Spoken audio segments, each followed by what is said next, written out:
Hi Paul, how are you today? I'm very well, sir. Not too bad at all. That's good. Yeah. Thanks for coming in, mate. I appreciate your time. No, pleasure. So we've been talking on and off for a number of years now, and you've been with the Voss Group for 5 years now. 5 years, yeah. Yep. It's been changing as the market a little bit, I think, around how procurement of services goes in the consultancy world. For sure, yeah. Can you just give us an understanding of what you're seeing and how you're feeling the market's going at the moment? Just generally. Certainly. I mean, look, obviously, D&C is a big feature of the industry. It has been pretty much for the last 35 years, is my understanding, even though I've only had 15 years in the country myself. And obviously, detail in that environment is something that seems to have moved away because people don't really seem to value it at tender stage, and a lot of the responsibility and risk is being transferred to the builder, which seems to suit the clients, developers, or certainly has done. Probably up until quite recently, when it's starting to look a little shaky, should we say? So we were talking earlier about procurement. Could you just explain to me what you term as D&C, because we hear this bounded about a bit. Yeah, sure. Yeah, just for, it isn't an acronym as we spoke about. But it doesn't. It needs a bit of meaning. Okay, so maybe we should concentrate. Not that I'm trying to avoid the question. Don't we? We should look at the traditional component first. So traditionally, you had a design team which would design the whole building. That would go out to tender. The successful builder, contractor would be procured, and then they'd go away and build it. With D&C, there's a process pushed over to the builder. That's a design component. So D&C stands for design construct, design and construct. So at a percentage earlier in the design, a tender package is put together, and let's arguably say it's 75% of the original design. So you've done all the engineering. You don't necessarily put all of that engineering onto paper. Right. You build a performance design and a performance specification that the builder must adhere to.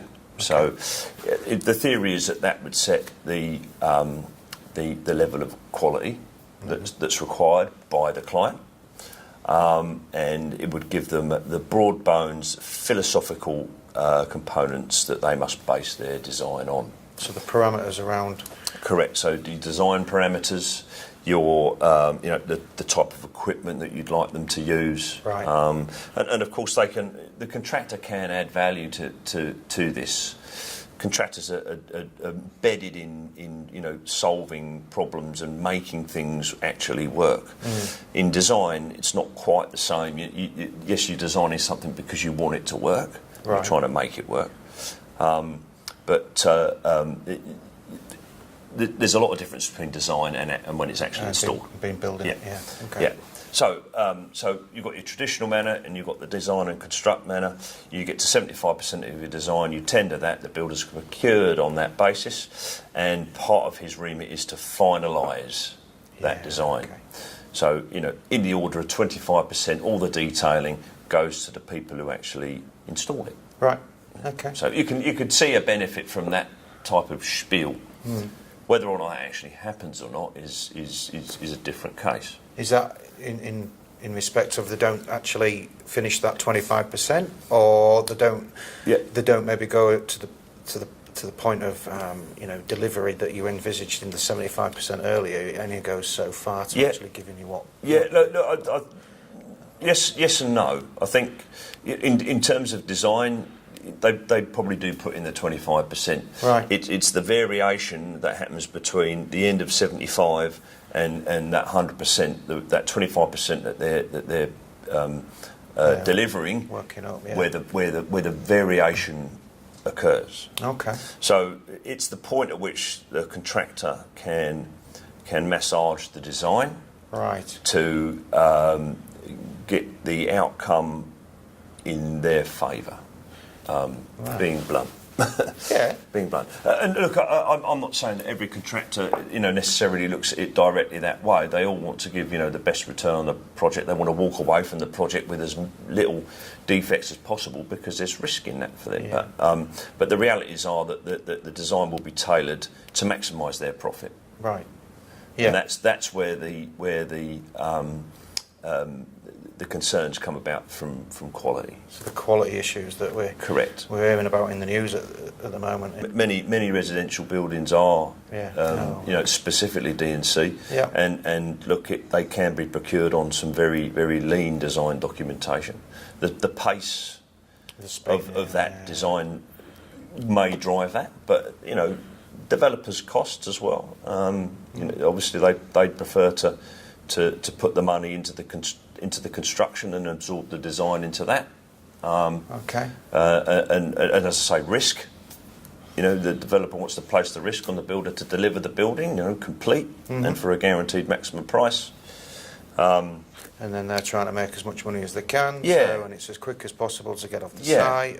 They'll make it. They'll apply efficiencies to the design, and when I say efficiencies, they'll apply elements that cost them less to build it and therefore maximise their profit. Yeah. And I think what we're seeing is possibly, not just a component of that, but some deficiency between when they're actually designing it themselves and actually building the thing. There's some control issues there. Yeah. But what it has flagged, and it's raised the question, is, are we getting the quality out of a D&C procurement method? Approach, in its entirety. And is that also? I mean, if you go just skipping back, the traditional route is to if you like have a professional, not professional, non-professional, but somebody involved all the way through the process. Yeah. And the checking off during the construction time, and then the sign off at the end. Yeah. If or when you take it from 75% and it gets handed over into the builder, you're then in a situation that you're just not in that mix anymore. Therefore, the people who did the 75% are either not existent in the process, or they are coming back in to check. So I would have thought a little bit. There was a period where on some projects, the builder had so much control that you probably, what you were saying or trying to review, if you were retained for a peer review role, would fall on deaf ears. Right. Sometimes when you're actually novated to the builder anyway, and the builder becomes your client. Yeah. Often. There's a resistance to what the consultant is trying to tell the builder, because obviously it could affect their profit margin. Ultimately, there's been some loss of control, but lenders will now probably give us a little bit of extra leverage, as a peer review consultant. Okay. There will be more leverage because over the course of the construction, there's stage payments, and if the quality isn't there in the reports and the boxes aren't ticked, from the peer review, then the money won't become available. So, it almost puts natural pressure on the builder to do the right thing. It puts pressure on the developer to have a peer review consultant, but it may actually apply pressure to the builders to retain that peer consultant for their own process, either in peer review, to manage their risk as well. This is something that builders have been talking about for at least the last 12 to 18 months to us as a group. Right. So we get engaged to manage their risk. Yeah. They're losing faith in their own subcontractors to deliver designs at the right levels. Right. And they've been caught out on a number of occasions because those subcontractors haven't been able to deliver. So. Yeah. And they don't necessarily carry the technical skills to be able to do that peer review and get there quick. Some subcontractors just purely don't have a design capacity. Capacity, absolutely right. But they don't always procure one either. So to me, it seems that the builders are now looking at that and going, we're going to engage a consultant. That consultant's either going to peer review what you're doing, or they're actually going to finish that detailed design in conjunction with your installation knowledge. Right. That's an interesting environment to be.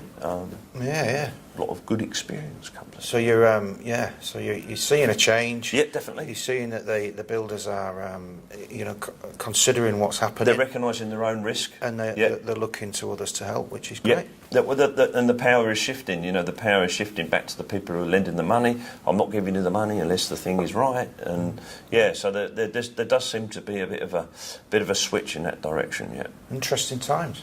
Aye. Thanks, Paul. It's good. Thanks for your time, mate. It's my pleasure.